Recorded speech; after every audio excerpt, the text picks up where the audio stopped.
제목, 디스코드로 만난 남자와 결혼을 생각 중입니다. 라는 제목으로 보내주셨어요. 벌써부터 흥미가 생기죠? 안녕하세요, 하람님. 현생에 쫓겨 업로드 영상만 간간히 보는 24살 여성입니다. 롤 디스코드 방에서 현 남친을 알게 된 지 2개월 만에 연애를 시작했고, 연애를 한 지 2개월 만에 동거를 시작해 얼추 1년이 되어 갑니다. 저는 극한의 불안형 인간이라서 남자친구에게 과하게 애정을 확인받고 싶어 했고, 남자친구는 그런 저를 안심시켜주려는 건지 아니면 진심으로 생각이 있어서인지 3년 안에 결혼하자라는 말을 꺼냈습니다. 저는 정말 기뻤지만 한편으로는 불안감이 더욱 커졌습니다. 저희는 모아둔 돈도 도와줄 부모님도 길러둔 능력도 없이 알바만 하고 있는 고졸들인데 아무런 대책도 계획도 없이 나온 결혼이라는 단어가 너무 가벼워 보였습니다. 현실적으로 불가능한 일인 것 같았습니다. 그렇다고 이 사람을 놓기에는 가치 있는 시간이 너무 행복하고 정말 사랑하고 더 나은 사람을 만날 자신도 없습니다. 이런 생각을 지우려면 공부라도 해서 능력을 키우는 게 정답이란 건 알고 있지만 당장의 돈이 필요한 상황이라 시간이 여의치 않습니다. 이 불안감을 해소하는 다른 루트는 없을까요? 그리고 애초에 계속 이 관계를 유지하는 게 맞을까요? 서로만 의지한 채 환상을 좇는 안타까운 청춘에게 조언 한마디만 드립니다. 사실 이렇게 좀 이미 고민이 많고 그리고 걱정도 많고 상처도 많은 사람들한테 이런 말을 하기는 좀 되게 그런데요. 왜 이렇게 본인을 안 좋게 봐요? 그러니까 본인만은 아니야. 본인과 남자친구 그리고 이제 같이 가고 있는 이 관계 자체를 너무 폄하해. 자신감이 있기가 어려운 환경이라는 거는 알겠어요. 그런데 전반적으로 그래서 느껴지는 뉘앙스가 뭐냐면요. 자존감이 너무 낮으세요. 본인에 대해서 객관화를 하는 건 되게 좋거든요. 나는 극한의 불안형 인간이다 라는 것들. 그리고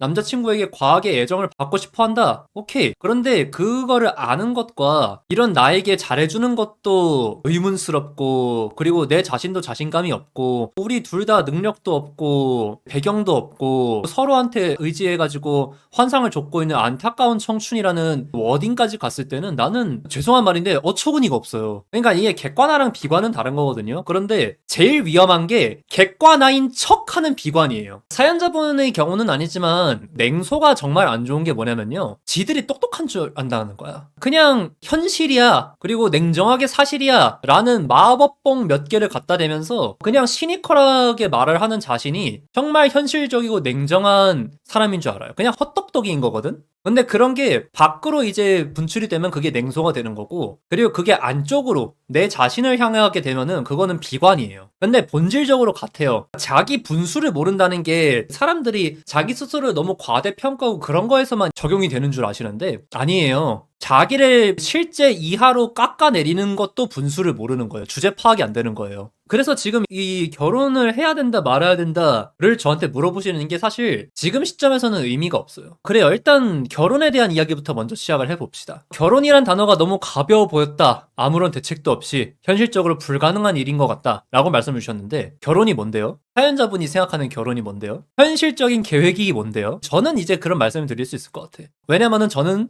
실제로 이 사람이랑 결혼해야겠다라고 하니까 사람만 있으면 결혼하면 되지 였고 그리고 실제로 결혼해서 잘 살고 있거든요. 먼저 제가 말씀드리고 싶은 게 그거예요. 돈은 아무런 문제가 안 돼요. 육아나 이런 데 있어가지고 돈이 신경 쓰이는 것도 사실이고 그리고 아무래도 평소보다 더 많은 노력을 필요로 하는 것도 사실이기는 해요. 그런데 사람들이 나는 결혼을 대체 뭐라고 생각하는지는 모르겠는데 너무 어렵게 생각해요. 그러니까 평생에 한 번 있는 결정이다. 약간 그거에 매몰돼가지고 정말 너무나도 어렵고 정말 신중하고 최고의 준비를 해서 완벽한 선택을 해야 된다라고 생각을 하는데 본인이 그렇게 완벽한 사람이 된 적도 없고 될 수도 없는데 왜 완벽한 선택을 하려고 하는 거야? 완벽한 선택을 할 수 있는 준비 능력과 판단력이 본인에게 있다고 생각하십니까? 이거는 이제 모든 사람에게 적용되는 부분인데 아니에요. 자기의 능력이 있고 자기의 상황이 있고 그리고 내가 좋아하는 사람이 있는 거고 그리고 그 사람의 현재라는 게 존재하는 거고 그리고 그 두 사람이 같이 하고 있는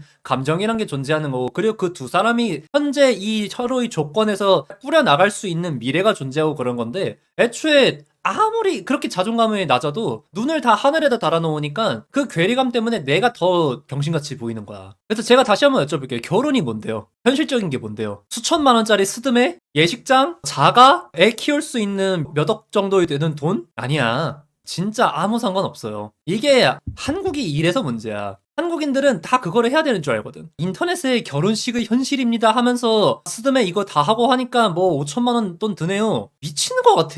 그게 말이 되냐? 대한민국 20대, 30대에 5천만 원이 어딨어. 맞아. 그리고 뭐 신혼여행은 어디고 뭐 해외여행 어디 가야 되고. 그러니까 이게 평소에는 그냥 자기가 살던 대로 살다가도 어떤 중요한 이벤트가 있을 때마다 그런 평범이라는 단어로 포장되어 있는 말 같지도 않은 사치를 부리려고 하니까 이게 힘든 거라고 생각하거든요. 모아둔 돈도 도와줄 부모님도 저도 없었어요. 사연자분 제 얘기를 좀 들려드릴게요. 그리고 특히나 이게 지금 디스코드 방에서 만났다는 것도 지금 알게 모르게 의식 되게 많이 하고 계시는 것 같거든요. 왜냐면은 자존감 떨어져 있는 내가 놀이터로 삼았던 그런 롤 디스코드 방에서 만난 사람이다 보니까 남자친구도 본인이랑 급이 그렇게 크게 다르지 않다고 생각을 하는 거야. 그러니까 내 급이 낮으니까 내 옆에 있는 사람도 같이 급이 낮아져. 본인이 느끼기에. 아니라고 생각하더라도 본인도 그렇게 느끼고 있을 거예요. 근데 이거는 이제 그냥 제가 까놓고 말씀드리겠습니다. 이거 말하고서 와이프한테 등짝 맞을지도 모르는데 저 와이프 어플에서 만났어요. 가치관 소개팅 앱에서 만났습니다. 물론 일반적인 어플이랑은 다르기는 하죠. 근데 아무튼 온라인상에서 그냥 텍스트상으로 대화 몇 번 나눠보고 이 사람 좋다라고 생각을 하니까 만났고요. 만나보니까 좋았고요. 그러니까 이제 3번 만날 때쯤에 대충 서로 눈치가 있었어요. 내가 그냥 연인 이상의 강한 관계로 발전하고 싶다는 티를 엄청나게 냈고 그거를 와이프가 알아봤어요. 그래서 하람씨 저한테 장가들래요? 하더라고. 당연히 예스였지. 그리고 3번 만나고 결정하고 나서 결혼식 실행까지 한 달 걸렸어요. 만난 다음부터는 이제 45일이었고.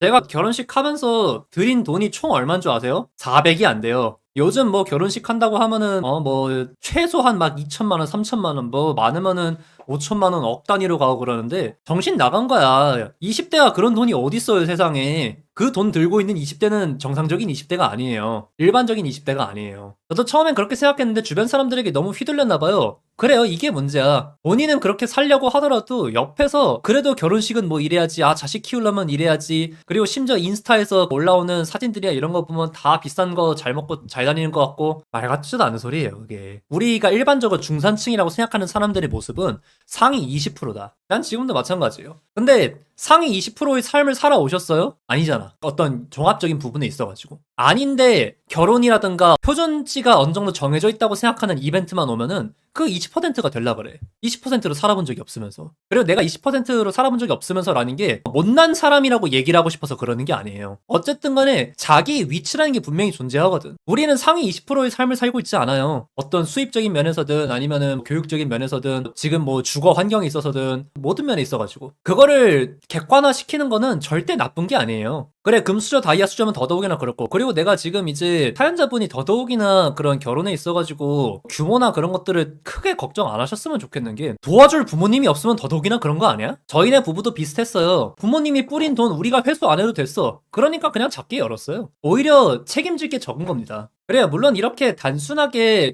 결혼식만 어렵게 생각하시는 것 같지는 않기는 해요. 두 사람 다 어떤 길로든 능력 없고 알바만 하고 있는 고졸들이다. 그래서 우리의 인생이 결혼이란 것을 하기에 떳떳한지 모르겠다라는 건데 요거는 제가 2가지 말씀을 드릴 수 있을 것 같아요. 일단 하나는 그냥 서로 끝맞는 연애를 하고 있는 거 아닌가요? 그러니까 이게 비하의 의도가 아니에요. 그냥 서로 환경도 비슷하고 그리고 생활 수준도 비슷하고 상황도 비슷하고 그렇기 때문에 연애를 하고 결혼을 하고 같은 삶을 살 수가 있는 거예요. 사연자분 만약에 남자친구가 뭐 재벌집 막내 아들이야. 그러면 사연자분 숨 막혀 죽어요. 본인이 잘났다고 해가지고 인정받고 그러던 커리어 우먼들, 아나운서들 그런 사람들도 재벌집 며느리로 들어가면은 칙소리 못하고 사는데 결혼식 큰 집 이런 환상은 없는데 자존감이 낮으니까 나 같은 게 결혼을 한다고 능력도 없는데 그리고 심지어 사연자분 본인이 그렇게 생각함으로써 비슷한 환경에서 자라온 자기 남자친구까지도 자연스럽게 평가절하하고 있는 거예요. 능력은 또 뭡니까? 아무런 대책도 계획도 없이 라고 얘기를 했는데 그러면은 결혼이란 건 또 뭡니까? 결혼할 자격이란 건 또 뭡니까? 맞아요. 그래서 제가 지금 이제 말씀드린다는 것들이 좀 그런 거예요. 이게 일단 1차적으로 본인 스스로부터가 자기가 평균 이하의 인간이라고 안정짓고 살고 있어요.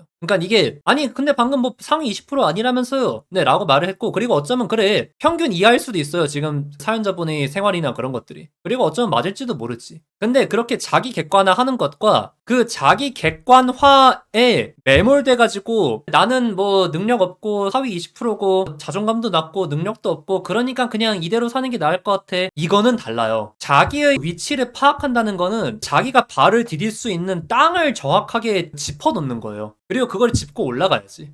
그러니까 사연자분 지금 이렇게 결혼은 어떻게 될지도 모르겠고 자존감도 없고 능력도 없고 알바만 하고 있다 그런 고졸이다 라고 얘기를 하시는데, 그러면 뒤집어서 말씀드릴게요. 평생 그렇게 살고 싶으세요? 절대 아닐 거야. 그치? 평생 이런 하위 50%, 하위 20%의 인생을 살고 싶다고 생각하면서 사는 사람은 없어요. 그런데 내가 이렇게 살기 싫다는 거를 외면하면서 살지. 왜냐면 힘들거든. 능력이 부족하고 그리고 자존감 떨어져 있는 상태에서는 내 자신을 건사하는 것도 너무나도 힘들거든. 그러니까 그냥 현실에 안주하게 되는 거야. 그래가지고 어떤 좋은 기회라든가 그런 것들이 오더라도 막연하게 주어지는 변화로 느껴집니다. 그래, 여기서부터는 내가 이 말씀 드릴 수 있을 것 같아. 지금 내가 사연자분 보면서 느껴지는 건 뭐냐면요, 불안형 인간이다, 그리고 불안감이 되게 크다 라고 말씀 주셨잖아. 불안감이 왜 있을 것 같은가요? 몰라서 있는 거예요. 몰라서.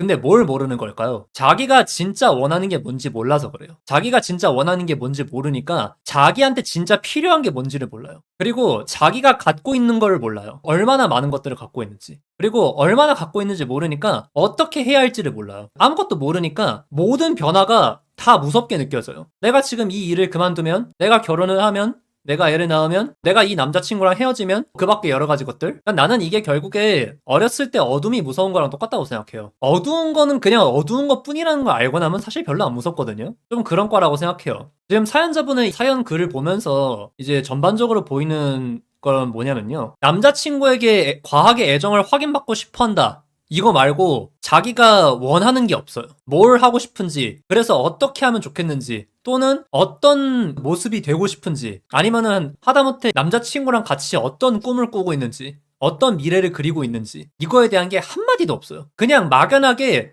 내가 모자라니까 이런 생각을 지우려면 공부라도 해서 능력을 키우는 게 정답이란 건 알고 있지만 이라고 하는데, 나는 이것도 그냥 아는 척으로밖에 안 보여. 무슨 공부를 해서 무슨 능력을 키울 건데요? 어떻게? 딱히 생각해 본 적 없을 거예요. 그냥 막연하게 좋은 대학 지금이라도 들어가가지고 명문대 나와서 대기업 취업하고 요 정도의 층위에서 벗어나지를 못해요. 그러다 보니까 지금 알바만 하고 있는 고졸이다 라는 거기에 매몰되어 있는 거야. 왜냐면은 애초에 좋은 게 뭔지 자기가 찾아본 적이 없으니까. 그래서 평소에는 아니라고 생각하다가도 주변에서 몇 번 얘기 좀 해주니까 팔랑기 돼가지고 결혼은 그래도 좀 어려운 거지, 결혼은 신중해야지, 그리고 아무리 둘이서 사랑하고 그런다고 하더라도 아니 근데 우리 결국에 알바나 하고 있잖아, 이렇게 되는 거야. 알바가 나쁜 게 아니에요. 20대 초중반까지 알바는 그냥 흔하디 흔한 일이에요. 근데 그 알바에서 멈추느냐 아니면 알바를 하면서 또 다른 미래를 그리느냐, 여기서 이제 차이가 나는 거지. 그래서 제가 지금 말씀드리고 싶은 게 그거예요. 자기가 뭘 원하는지 자기 스스로에 대해서 명확하게 정의가 안 되어 있고 파악이 안 돼 있는, 자기 객관화가 안 돼 있는 사람들의 특징이 뭐냐면요, 어쩔 줄을 몰라요. 왜냐면은 지금 잡고 있는 선택지가 최선이 아닌 것 같은데, 그렇다고 해서 이거를 놓은 다음에 내가 뭘 해야 될지도 몰라. 이거를 정확하게 보여주는 문장이 뭐냐면요, 알바만 하고 있는 고졸들인데 아무런 대책도 계획도 없이 나온 결혼이란 단어가 너무 가벼워 보이고 현실적으로 불가능한 것 같다. 그런데 이 사람을 놓기에는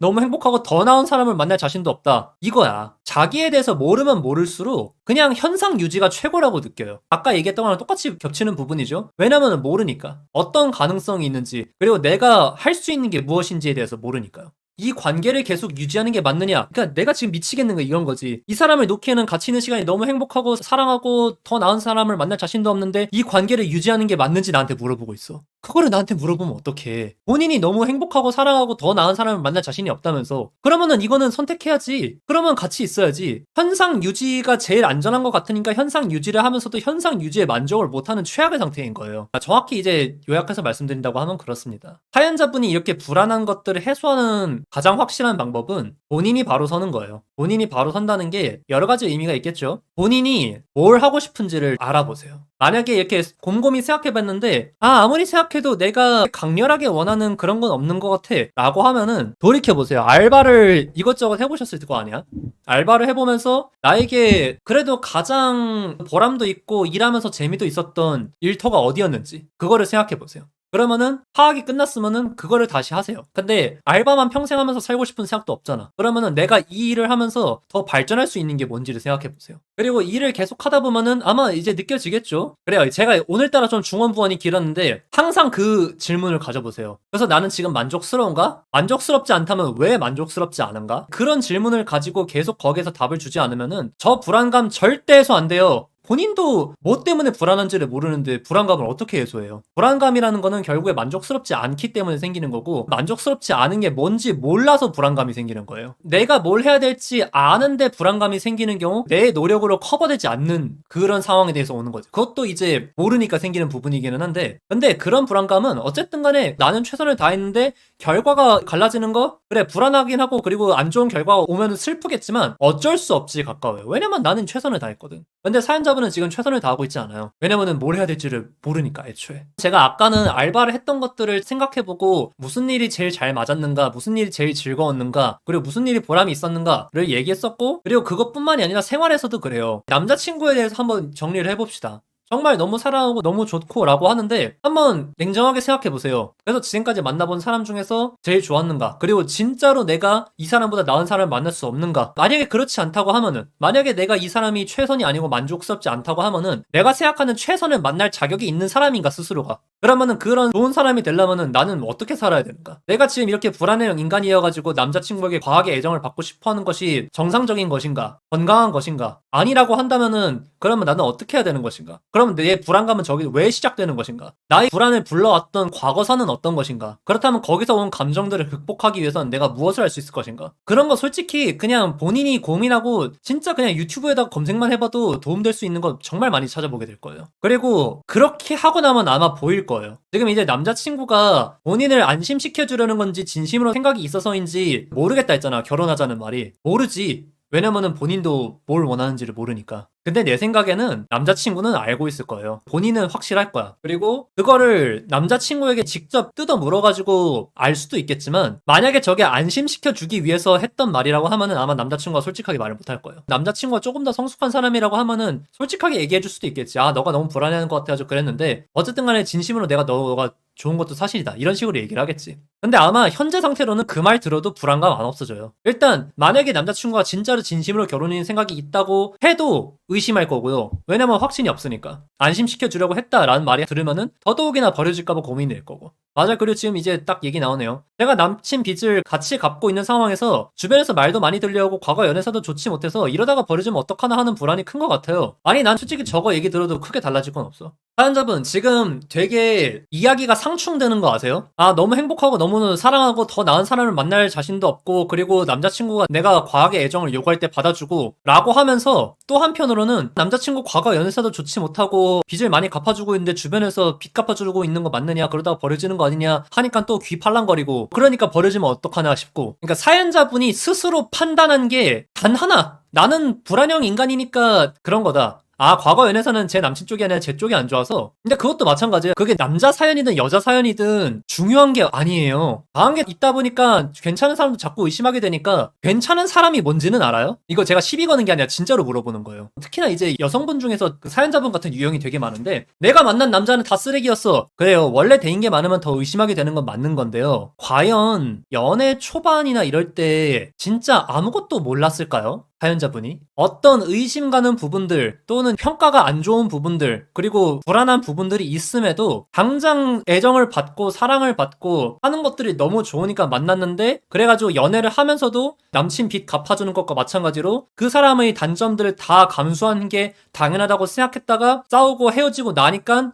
결국에 내가 희생했네, 나는 쓰레기 같은 연애를 했네, 그러고 가게 되는 거예요. 그래요. 그래서 사연자분, 좋고 나쁨에 대한 기준 자체가 지금 사연자분이 없어요. 버려지는 게 걱정이 된다고 하셨어요. 남친 빚을 갚아주고 있으니까 더더욱이나 그러시겠죠? 그런데 너무 사랑하고 너무 행복하고 더 나은 사람을 만날 자신도 없대요. 지금 이게 공존이 가능한 문장이라고 생각하세요? 아니에요. 지금 사연자분은 남친이 진짜로 좋은 사람인지 아닌지도 판단이 안 섰어요. 근데 그냥 만나고 있는 거예요. 그리고 본인도 지금 남자친구가 좋은지 나쁜지, 그래서 남자친구랑 만나고 있는 내 마음이 행복한지 아닌지도 솔직히 지금 판단이 안 돼요. 지금 사연자분이 너무 행복하고 정말 사랑하고, 이거 진짜 간단하게 말씀드릴게요. 좋을 땐 다 사랑 같아 보여요. 근데 좋을 때만 사랑은 사랑이 아니에요. 제가 어느 정도 시간의 제한 때문에 이거를 뭐 아주 구구절절하게 여쭤보지는 못하겠지만, 돌아가서 남자친구와의 그 관계들을 한번 쭉 돌이켜보세요. 그리고 그런 것들을 사연자분이 판단 못할 거 없어요. 지금 이제 저한테 현재 상황에 대해서 요약해 주신 것만 보더라도 판단을 하기가 싫은 거지 판단 능력이 떨어지는 사람이 아니에요. 이게 무슨 말이냐면요, 어떤 좋고 나쁘다라는 것을 결정을 했을 때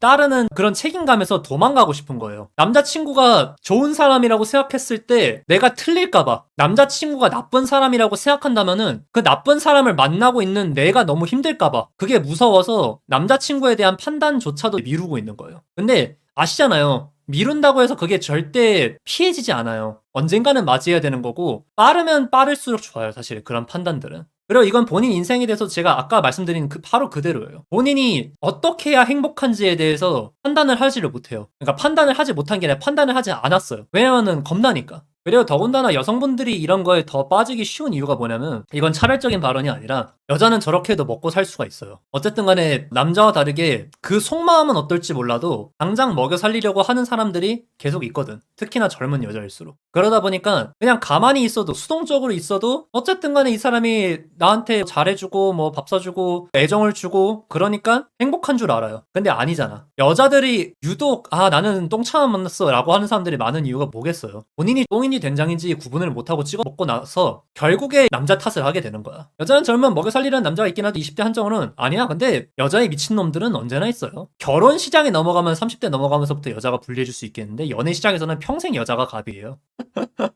괜히 한 소리 같죠? 지금 당장 이제 40대 여자 외로워요 라고 게시글만 올려도 달려드는 사람은 많아요. 그런데 여기에서 이제 양가적인 부분들이 있는 거지. 그렇게 달려드는 남자들이 많은데 과연 진심으로 그 여자를 위하는 사람이 얼마나 될 것이며, 그리고 확률적으로 나이가 들수록 그런 사람들은 적어질 것이기 때문에 그 중에서 옥석을 가려내기는 더더욱이나 힘들어질 거다. 왜냐면 옥이 줄어드니까. 정상적인 남자라면 자기 비즈를 여친한테 부담시키는 거 맞아. 다른 거 다 별개로 나는 그거는 너무 단편적인 거라고 생각해. 이거는 상황에 따라 달라요. 진짜로 결혼 생각하고 같이 만나가는 관계라고 하면은 뭐 네 비지 내 비지고 내 비지 네 비지지 뭐. 본인은 안 그러려고 하겠지만. 요거는 이제 사연자분이 상황 파악을 좀 잘해야 돼요. 사연자분이 지금 여기서 또 무서워가지고 판단하는 거를 보류하고 미루고 회피하면은 이 연애도 안 좋게 끝날 거예요. 거의 높은 확률로. 만약에 그게 안 좋게 끝나지 않으면은 그냥 사연자분이 진짜 전생에 덕을 많이 쌓아가지고 로또에 당첨이 된 거예요. 근데 그런 게 있어요. 과감하게 시도하는 것과 눈 감고 찍는 거랑 달라요. 좋은 사람이다 싶을 때 과감하게 마음을 내가지고 잡는 것도 중요하지만 사연자분은 지금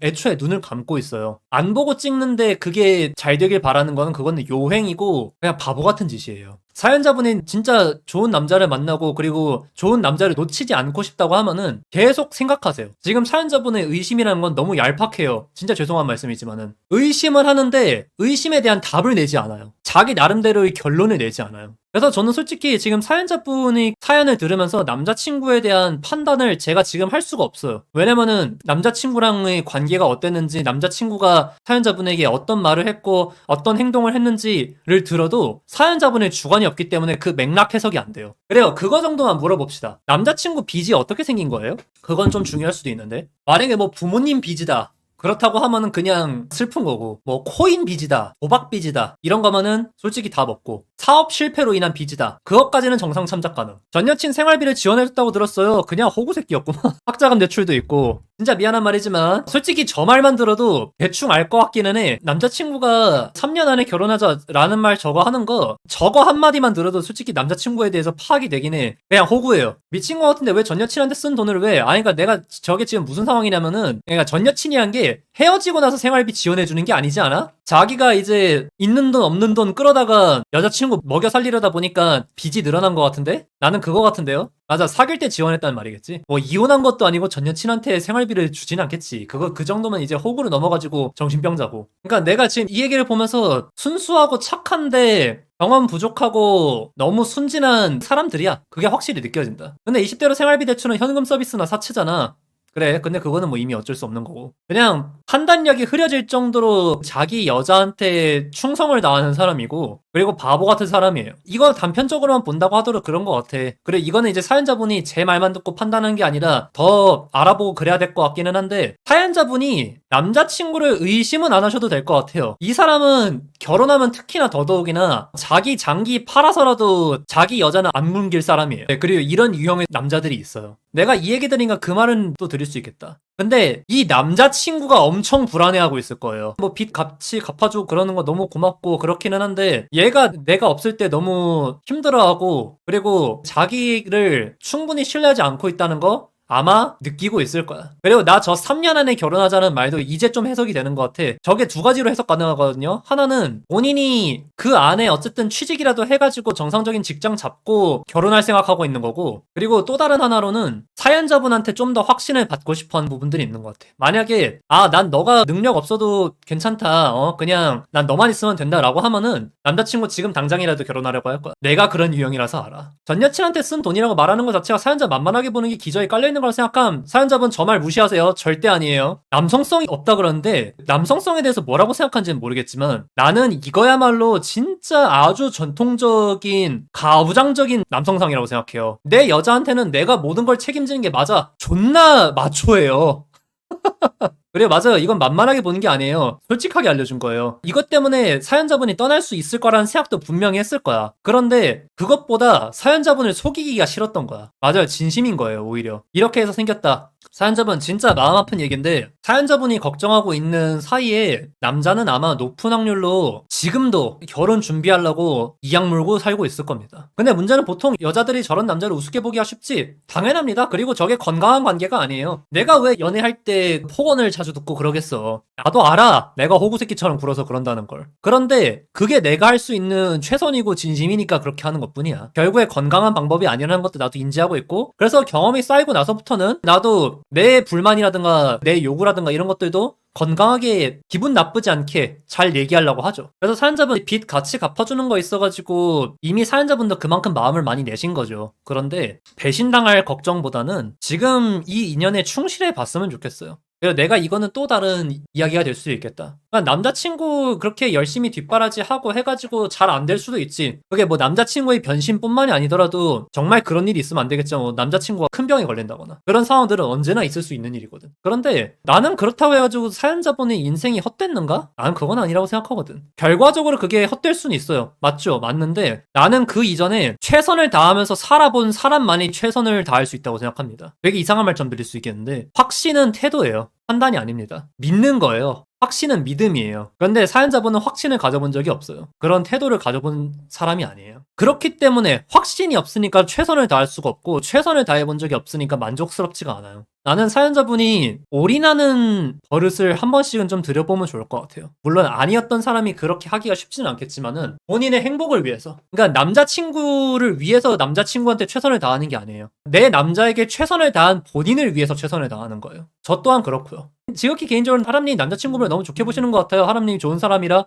그분도 그럴 걸 생각하시는 것 같은, 뭐 그런가? 남자친구에 대해서 너무 좋게 얘기하는 걸 수도 있습니다. 네, 맞아요. 그런데 적어도 내가 파편적으로 들어본 이야기들로 근거를 했을 땐 그렇고, 그리고 그 이상의 판단은 사연자분이 충분히 알아야 돼요. 본인 주관이 생겨야 돼요. 현실은 저러고 돈 다 갚으면 다른 여자 찾게 되는 게 사람인, 나는 여러분이 너무 염세적으로 보여. 세상에 생각보다 바보가 많다는 걸 여러분들은 몰라. 진짜 미련한 사람들 많아요. 맞아. 호구 맞아요. 저 사람 호구 맞는데 존나 멋있기도 합니다. 그리고 여러분, 저런 거를 우리는 낭만이라고 부릅니다. 그리고 저는 그 낭만을 응원하는 편이죠. 전 여친 생활비를 빚을 내서 갚아주는 사람이 그런다는 거니까 말이 이게 약간 이상한데, 전 여친한테 빚을 내서라도 생활비를 줬고 그리고 그거를 갚아나가고 있는 상황인 거지. 지금 전 여친한테 퍼주고 있으면은 문제지. 맞아, 자발적 호구인 사람이 배신? 나는 이거는 그냥 맥락을 싹 다 무시한 채 그냥 본인들이 갖고 있는 불안감을 투영하는 거라고 생각합니다. 그래요. 지금 제가 오늘은 결국에 돌고 돌아가지고 사연자분한테 본인이 판단해 버릇해라 라는 것들을 드린 것 같은데, 판단을 하다가 어려우시면 다시 물어보셔도 돼요. 저는 사연 다시 신청하시는 거 되게 환영합니다. 그런데 그 전에 본인이 생각을 해야 돼요. 자기가 생각하고 결정해 버릇해야 됩니다.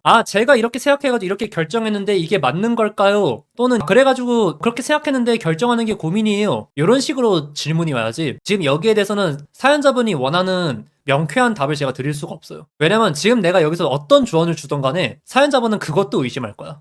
그리고 그거대로 하다가 잘 안 되면 나를 원망하게 될 거야. 왜냐면은 본인이 선택에 대해서 책임질 만한 용기가 없거든. 판단해보시고 또 연락 주세요. 아마 이야기를 더 많이 해야 될 것 같아요. 한 번으로 끝날 건 아닌 것 같아. 맞아, 근데 맞아, 저거야. 요즘 사람들은 뭐든 일단 보장받으려고 함. 근데 세상은 먼저 줘야 받는 거라 생각함. 그리고 제가 지금 이제 되게 쌀쌀맞게 얘기하긴 했었습니다만은 오히려 이해한다는 말씀을 드리고 싶어요. 왜냐면은 사실 저는 인간의 의지를 잘 믿지 않아요. 인간의 환경을 믿는 편입니다. 상황을 믿죠. 근데 사연자분은 그럴 만한 상황이었다고 생각을 해요. 그런데 어떤 관성에서, 지금까지 쭉 몸을 맡겨왔던 관성에서 벗어나려면은 좋게 말하고 따뜻하게 말해주는 것보다 좀 더 강하고 충격을 주는 것들이 필요하다고 생각해가지고 오늘 사연자분이 되게 순한 분이 보이는데도 제가 좀 강하게 얘기를 했습니다. 맞아요. 상황은 이해되는데 이대로 가면 안 되니까. 그리고 그 부분에 있어가지고 너무 상처받지 않으셨으면 좋겠고 다시 한번 잘 생각해보시고 판단해보세요.